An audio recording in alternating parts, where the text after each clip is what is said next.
자, 지구의 가장 북쪽, 얼음으로 뒤덮인 이 땅, 북극이 지금 새로운 냉전의 뜨거운 중심이 되고 있습니다. 여기서 벌어지고 있는 강대국들의 보이지 않는 전쟁, 그 속을 한번 자세히 들여다보겠습니다.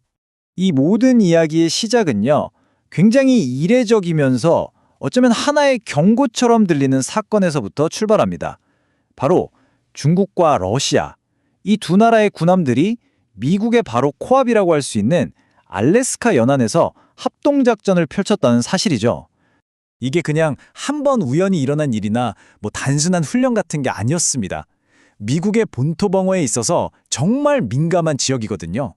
바로 거기서 중국과 러시아가 우리는 이제 한 팀이야 라는 걸 보여주듯이 아주 조직적으로 군사훈련을 벌인 겁니다. 이건 말이죠. 북극을 둘러싼 게임에 판이 완전히 바뀌고 있다는 아주 강력한 신호탄 같은 거예요. 아니, 그런데 왜 하필 지금 북극일까요? 이들의 군사적인 움직임 뒤에는요, 사실 어마어마한 경제적 야심이 숨어 있습니다. 바로 1조 달러의 가치를 지녔다는 새로운 길, 북극 실크로드 때문입니다. 여러분, 중국은 지리적으로 보면 북극이랑 전혀 상관없는 나라잖아요. 그런데 스스로를 근북극권 국가, 그러니까 북극에 가까운 나라라고 공식적으로 선언해 버렸어요. 국제사회가 깜짝 놀랄 만한 정말 대담한 선언이었죠. 그리고 그 선언의 핵심에는 바로 이 새로운 무역로, 북극 실크로드를 손에 쥐겠다는 야망이 깔려 있는 겁니다. 이 표를 보시면 그 잠재력이 한눈에 들어옵니다. 왼쪽이 우리가 알던 기존 항로, 수에즈 운하 같은 곳이죠. 항상 복잡하고 해적이나 국제 분쟁 같은 위험에 노출되어 있잖아요. 그런데 오른쪽에 북극 항로를 보세요. 그 모든 위험을 피해갈 수 있는 엄청난 가능성을 품고 있습니다. 이건 단순히 길 하나가 더 생기는 게 아니라 세계 무역의 고질적인 문제점을 해결할 수 있는 그야말로 혁신적인 대안이 될 수 있다는 거죠. 네, 바로 40%. 이 숫자가 갖는 의미는 정말 엄청납니다. 아시아에서 유럽까지 가는데 걸리는 시간을 거의 보름 이상 단축할 수 있다는 얘기거든요. 이게 뭘 의미하냐면 수십억 달러의 물류 비용이 그냥 절감되는 거고요. 재고 관리 방식이 완전히 바뀌고 결국에는 전 세계 공급망 지도가 아예 새로 그려진다는 뜻입니다. 말 그대로 판을 뒤엎는 게임 체인저인 셈이죠. 그런데 말이죠. 이 막대한 경제적 이익이 과연 전부일까요? 여기서 중요한 점은 이 모든 상업활동에 어쩌면 더 깊고 또 은밀한 군사적 목표를 가리기 위한 하나의 위장막일 수도 있다는 겁니다. 해군 전략가 헌터 스타이어스의 이 말, 굉장히 직설적이죠. 전문가들이 지금 강력하게 경고하고 있는 부분이 바로 이겁니다. 중국이 운영하는 이 세계 최대 규모의 해양 연구 선단이 순수하게 과학 탐사만을 위한 게 아니라는 거죠.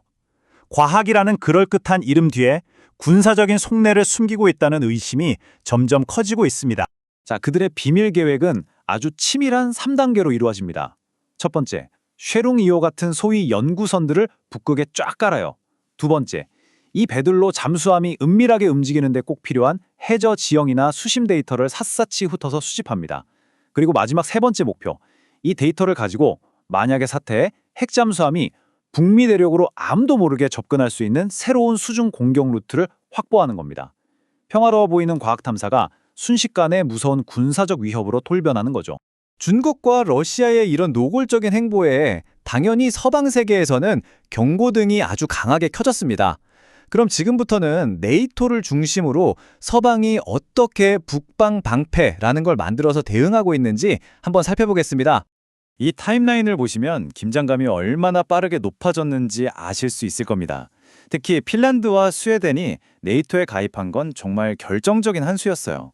이로써 북극해에 접한 나라 대부분이 네이토 회원국이 되면서 사실상 북극해가 네이토의 호수처럼 변해버렸거든요. 이건 북극 전선을 단단히 하려는 서방의 결의를 아주 직접적으로 보여주는 대응인 셈이죠. 서방의 대응 전략은 굉장히 다각적입니다. 일단 북방 전선 자체를 요새처럼 만들고요. 위성이나 레이더를 이용해서 감시 능력을 비약적으로 끌어올리고 있습니다. 그리고 얼음 위를 자유롭게 다닐 수 있는 쇄빙선 확보에도 열을 올리고 있죠. 특히 중요한 게 바로 이 대잠수함전, 즉 ASW 능력을 강화하는 건데요.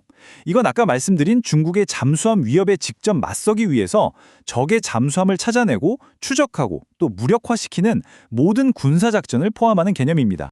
자, 그럼 이 모든 경쟁과 대립이 대체 뭘 의미하는 걸까요? 한 가지는 확실합니다. 우리가 알던 그 조용하고 평화로웠던 북극은 이제 역사 속으로 사라졌고 세계 지도는 이 새로운 최전선을 중심으로 다시 그려지고 있다는 겁니다.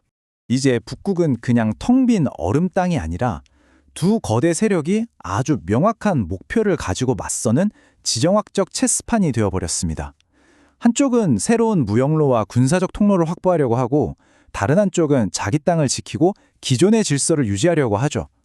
네, 평화로운 황무지가 아니라 강대국 경쟁의 가장 치열한 무대가 된 겁니다. 결론은 바로 이겁니다. 21세기의 새로운 경쟁은 이제 저 멀리 세계의 꼭대기, 바로 이곳 차가운 최전선에서 벌어지고 있다는 사실입니다. 그래서 우리는 마지막으로 이 질문과 마주하게 됩니다. 지금 녹고 있는 저 북극의 얼음이 과연 우리 인류에게 한 번도 경험해보지 못한 경제적 기회의 문을 열어줄까요?